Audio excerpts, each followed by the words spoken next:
si tu devais recevoir 3 conseils pour durer plus longtemps, lesquels ça serait?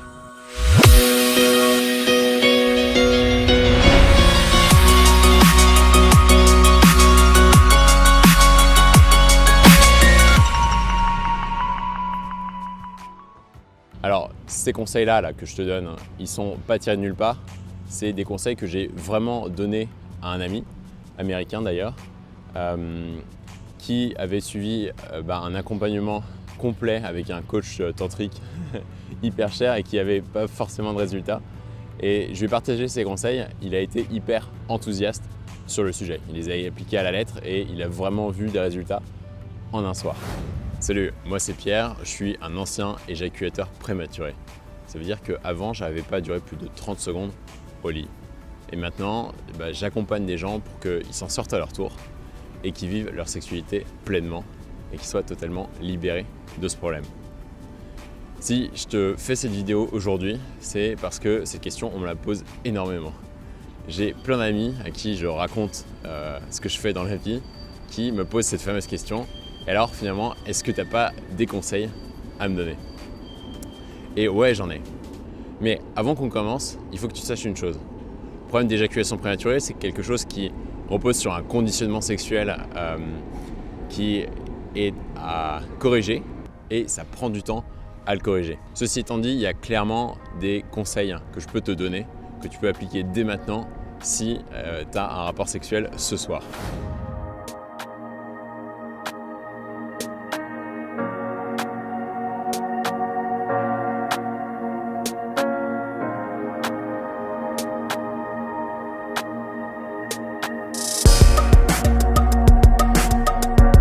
La première chose à corriger, c'est la façon dont tu gères tes préliminaires.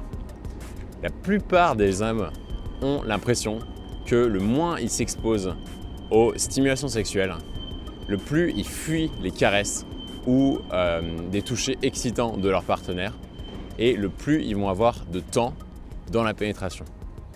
Et ça en fait, c'est quelque chose qui peut-être relève du bon sens. On a l'impression que c'est bien fondé, on a l'impression que c'est justifié. Tu vois, si tu n'as pas envie de trop suer en été, ce que tu vas faire, c'est que tu vas rester à l'ombre. Tu ne vas pas t'exposer au soleil. Mais dans la sexualité, c'est différent. Dans la sexualité, ce qui se passe quand tu fuis les caresses, les stimulations sexuelles pendant les préliminaires, ce qui se passe, c'est que quand tu arrives dans la pénétration, c'est exactement pareil que si tu rentres dans un bain qui est ultra chaud sans t'être chauffé à l'avance. Moi, ce que je te recommande à la place, c'est de prendre ton temps dans les préliminaires, de prendre le temps de bien se réchauffer, de toucher, de mesurer la température de l'eau, de s'exposer un maximum aux stimulations sexuelles. Le problème, c'est pas d'avoir trop de stimulation sexuelle. Justement, il existe une bonne dose de stimulation sexuelle. C'est quelque chose qui est plutôt sain. Il faut s'habituer à en recevoir. Il faut s'habituer à pouvoir s'exciter. Mais il faut aussi être conscient que pendant les préliminaires, cette excitation sexuelle, elle peut varier, elle peut diminuer. Et ça m'amène à mon deuxième conseil. Si tu as un problème d'éjaculation prématurée, si pour toi tu n'arrives pas trop à durer longtemps au lit, ça sert à rien d'essayer de faire le champion au tout début de la pénétration. Ça sert strictement à rien. Moi, c'est le réflexe que j'avais avant. Avant, je commençais la pénétration en étant hyper excité. Et en fait, je faisais ça pour plein de raisons. Mais ce que ça avait comme effet, c'est un petit peu comme si tu essayais de courir un marathon en ayant fait un match de water polo avant, en étant totalement crevé. Combien de temps est-ce que tu penses que tu pourrais tenir dans ces conditions-là? 500 mètres, 1 kilomètre? Je sais pas, mais en tout cas, pas très loin. Là, c'est exactement pareil pour la sexualité. C'est exactement pareil pour la pénétration. Si tu commences avec une trop grosse excitation sexuelle, et un bon proxy pour ça, pour le voir, c'est de mesurer, de constater le niveau de son érection.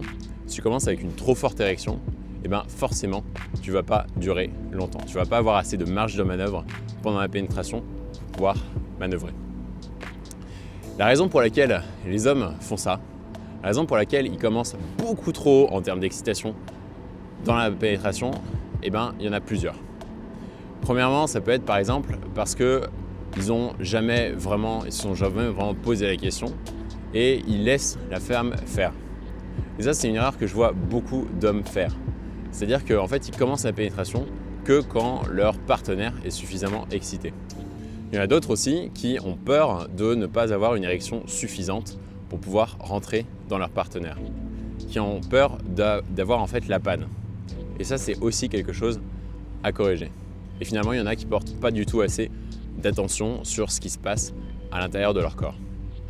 Mais dans tous les cas, je t'invite à être vraiment vigilant sur quand est-ce que tu commences ta pénétration. Et le conseil que je te donne, c'est de commencer la pénétration avec un 7 sur 10 en érection.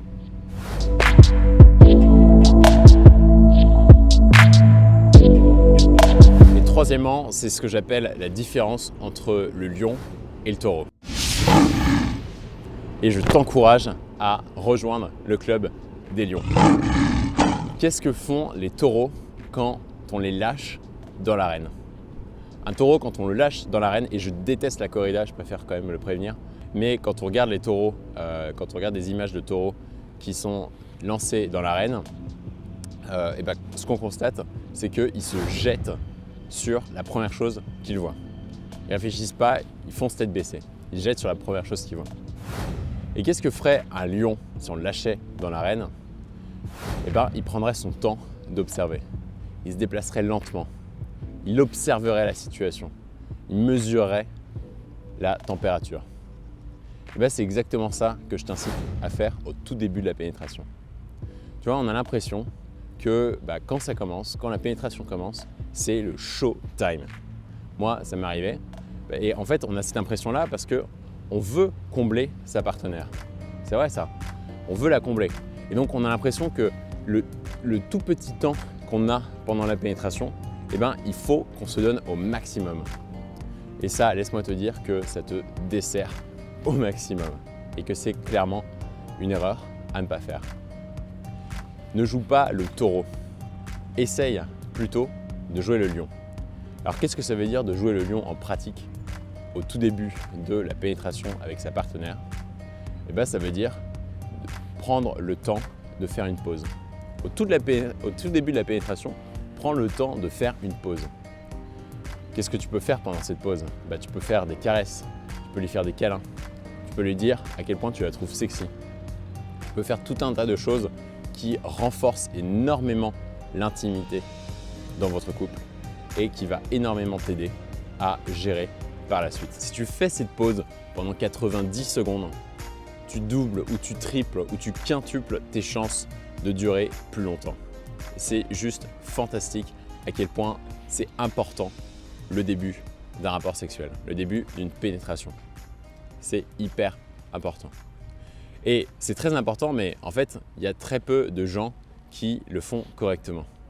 Pendant le début d'une pause, moi ce que je te conseille, c'est d'observer ta respiration. Comment est-ce que tu te sens dans ton corps aussi? Comment sont contractés tes muscles? Où est-ce que tu places ton attention? Ce qui est super marrant, c'est que le pote dont je t'ai parlé, en fait, c'est un coach. C'est un coach en pleine conscience. Il aide des professionnels à regagner en niveau de conscience pour avoir des meilleures vies. Et en fait, ce qui est super drôle, c'est que même lui, il avait énormément de problèmes à bien respirer au lit. Il avait énormément de problèmes à porter son attention sur son corps quand il faisait l'amour.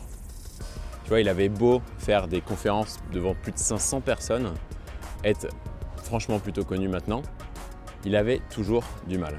Bon, je me permets de parler de lui parce que personne ne le connaît en France. Mais sinon, t'imagines bien que je ne te donnerai pas son prénom. Voilà, j'espère que tous ces conseils-là t'ont été utiles. J'espère que tu vas les mettre en application, c'est hyper important. Et si tu veux en savoir plus, écoute, je t'ai préparé une heure de masterclass. Tu peux t'inscrire juste en bas, le lien est en description. C'est une heure de masterclass qui t'explique comment est-ce que tu peux vaincre l'éjaculation prématurée définitivement en l'espace de 2 à 3 mois. Donc voilà, si tu es intéressé, tu cliques juste en bas pour t'inscrire. Pour l'heure, pour ceux qui sont prêts à fournir des efforts, pour ceux qui sont prêts à appliquer les conseils que je te donne et à s'améliorer en tant qu'amant, à se libérer du conditionnement de son corps passé, à cela, je leur dis bon courage et bonne semaine. Ciao les gars.